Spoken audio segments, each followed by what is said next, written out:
இப்போ நீங்கள் பார்த்துட்ருக்கிறது ஜாண்டீர் 5210 என்கிற ஒரு 50 ஹெச்பி டிராக்டர். இப்போ க்ரீப்பர் கீரை பயன்படுத்தி செவ்வாழைக்காட்டை அழிச்சிட்ருக்காங்க. பொதுவாகவே பார்த்தீங்கன்னா செவ்வாழைக்காடு மற்ற வாழை ரகத்தை விட கடினமாகத்தான் இருக்கும். ஒரு 50 ஹெச்பி பவர் உள்ள ஜாண்டீர் டிராக்டர் நல்ல ஃபினிஷிங் கொடுத்துட்ருக்குது. இந்த வண்டியோட க்ரீப்பர் கீர் பர்ஃபார்மன்ஸ் வீடியோ ஃபுல் வீடியோ பார்க்கணும்னா கமெண்ட் பாக்ஸில் ஃபஸ்ட்டு கமெண்டில் வீடியோவோட லிங்க் பின் பண்ணியிருக்கிறோம்.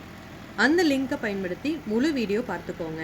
நிறையா தகவல்கள் கொடுத்துருக்குறோம். நன்றி.